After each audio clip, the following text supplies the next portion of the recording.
Charlotte's Web, E.B. White. Chapter 1. Before Breakfast. "Where is Papa going with the eggs?" said Fern to her mother as they were setting the table for breakfast. "Out to the hog house," replied Mrs. Arable. "Some pigs were born last night." "I don't see why he needs an axe," continued Fern, who was only 8. "Well," said her mother, "one of the pigs is a runt. It's very small and weak, and it will never amount to anything. So your father has decided to do away with it." "Do away with it?" shrieked Fern. "You mean kill it, just because it's smaller than others?" Mrs. Arable put a pitcher of cream on the table. "Don't yell, Fern," she said. "Your father is right. The pig wouldn't probably die anyway." Fern pushed a chair out of the way and ran outdoors. The grass was wet, the earth smelled of springtime. Fern's sneakers were sopping by the time she caught up with her father. "Please don't kill it," she sobbed. "It's unfair." Mr. Arable stopped walking. "Fern," he said gently, "you have to learn to control yourself." "Control myself?" yelled Fern. "This is a matter of life and death, and you talk about controlling myself?" Tears ran down her cheeks, and she took hold of the axe and tried to pull it out of her father's hand. "Fern," said Mr. Arable, "I know more about raising a litter of pigs than you do. A weakling makes trouble. Now run along." "But it's unfair," cried Fern. "The pig couldn't help being born small, could it? If I had been very small at birth, would you have killed me?" Mr. Arable smiled. "Certainly not," he said, looking down at his daughter with love. "But this is different. A little girl is one thing, a little runt pig is another."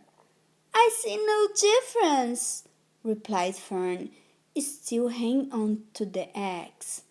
"This is the most terrible case of injustice I ever heard of." A queer look came over John Arable's face. He seemed almost ready to cry himself. "All right," he said. "You go back to the house and I'll bring the runt when I come in. I'll let you start it on a bottle like a baby. Then you'll see what trouble a pig can be." When Mr. Arable returned to the house half an hour later, he carried a carton under his arm. Fern was upstairs changing her sneakers. The kitchen table was set for breakfast, and the room smelled of coffee, bacon, damp plaster, and wood smoke from the stove. "Put it on her chair," said Mrs. Arable. Mr. Arable set the carton down at Fern's place. Then he walked to the sink and washed his hands and dried them on the roller towel. Fern came slowly down the stairs. Her eyes were red from crying. As she approached her chair, the carton wobbled and there was a scratching noise. Fern looked at her father. Then she lifted the lid of the carton. There inside, looking at her, was the newborn pig. It was a white one. The morning light shone through its ears, turned them pink. "He's yours," said Mr. Arable. "Saved from untimely death. And may the good Lord forgive me for this foolishness." Fern couldn't take her eyes off the tiny pig.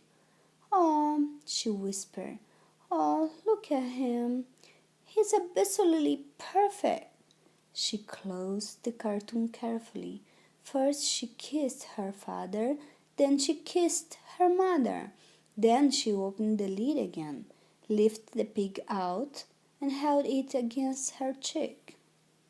At this moment, her brother Avery came into the room. Avery was 10. He was heavily armed, an air rifle in one hand, a wooden dagger in the other. "What is that?" he demanded. "What's Fern got?" "She's got a gas for breakfast," said Mrs. Arable. "Wash your hands and face, Avery." "Let's see it," said Avery, setting his gun down. "You call that miserable thing a pig? That is a fine specimen of a pig. It is no bigger than a white rat." "Wash up and eat your breakfast, Avery," said his mother. "The school bus will be along in half an hour." "Can I have a pig too, Pop?" asked Avery. "No, I only distribute pigs to early risers," said Mr. Arable. "Fern was up at daylight, trying to rid the world of injustice. As a result, she now has a pig, a small one, to be sure, but nevertheless a pig. It just shows what can happen if a person gets out of bed promptly. Let's eat." But Fern couldn't eat until her pig had had a drink of milk. Mrs. Arable found a baby's nursing bottle and a rubber nipple. She poured warm milk into the bottle, fitted the nipple over the top, and handed it to Fern. "Give him his breakfast," she said.